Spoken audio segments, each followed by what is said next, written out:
తెలంగాణ రాష్ట్ర వ్యాప్తంగా రైతులకు నమస్కారం. జై జవాన్ జై కిసాన్. ఇప్పుడే అందిన వార్త. పీఎం కిసాన్ 21వ విడత రూ. 2000 జమ. పడిన వారు ఈ విధంగా చేయండి. ఎవరైనా ఛానల్ని మొట్టమొదటి చూసినట్టయితే లైక్ చేయండి, కామెంట్ చేయండి, అదేవిధంగా షేర్ చేయండి, అదేవిధంగా సబ్స్క్రైబ్ చేసుకొని బెల్ ఐకాన్ ఆన్లో పెట్టండి.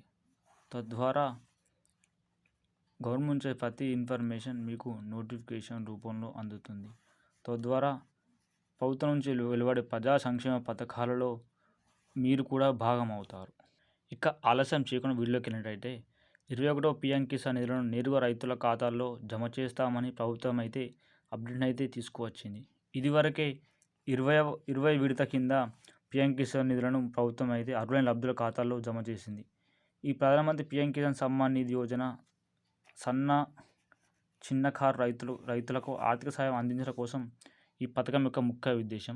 అయితే ఈ పీఎం కిసాన్ నిధులు 4 నెలలకు ఒకసారి రూ. 2000 చొప్పున 6000 రూపాయలను, సంవత్సరానికి 6000 రూపాయలను ప్రభుత్వం లబ్ధులైన రైతుల ఖాతాల్లో అయితే జమ చేస్తుంది. అయితే 21వ పీఎం కిసాన్ నిధులను కూడా జమ చేయబోతున్నామని ప్రభుత్వం చెబుతుంది.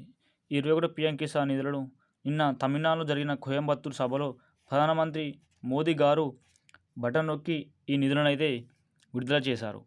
21వ విడత కింద అర్హులైన రైతుల ఖాతాల్లో 18,000 కోట్ల రూపాయలను జమ చేయబోతున్నామని ప్రభుత్వం నిన్న తెలియజేసింది. అదేవిధంగా అయితే నేటి నుండి ఈ పీఎం కిసాన్ నిధులను 9 కోట్ల మంది రైతుల ఖాతాల్లో అదేవిధంగా 18,000 కోట్ల రూపాయలను జమ చేస్తామని ప్రభుత్వం చెబుతుంది. ఈ 2,000 రూపాయల చొప్పున జమ చేయబోతున్నామని ప్రభుత్వం అయితే తెలియజేస్తున్నాయి.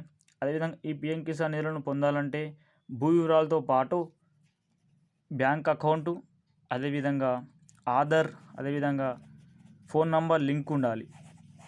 వీరికి మాత్రమే ఈ పథకం యొక్క ప్రయోజనం లభిస్తుంది. ఈ పీఎం కిసాన్ నిధులు పడని వారు ఏం చేయాలంటే ఈకేవైసీ, అదేవిధంగా అకౌంట్కి ఆధార్ లింక్ ఉండాలి, అదేవిధంగా ఫోన్ నంబర్ లింక్ ఉండాలి. ఈ 3 కలిగిన వారు మాత్రమే ఈ పథకానికి అర్హులు అవుతారు. అదేవిధంగా ఈ పీఎం కిసాన్ నిధులకు సంబంధించి ఏమైనా డౌట్లు ఉన్నట్టయితే pmkisan.gov.inలో వెబ్సైట్కి వెళ్ళి ఈ డబ్బులు పడ్డాయా లేదా తెలుసుకోండి. అదేవిధంగా మరింత ఇన్ఫర్మేషన్ కోసం ఛానల్ సబ్స్క్రైబ్ చేసుకొని బెల్ ఐకాన్ ఆన్లో పెట్టండి. సబ్స్క్రైబ్ చేసుకోవడం ద్వారా ప్రభుత్వం నుంచి వెలువడే సంక్షేమ పథకాలను ఎల్లవేళలా మీరు తెలుసుకొని ఈ సంక్షేమ పథకాల్లో భాగం అవుతారు.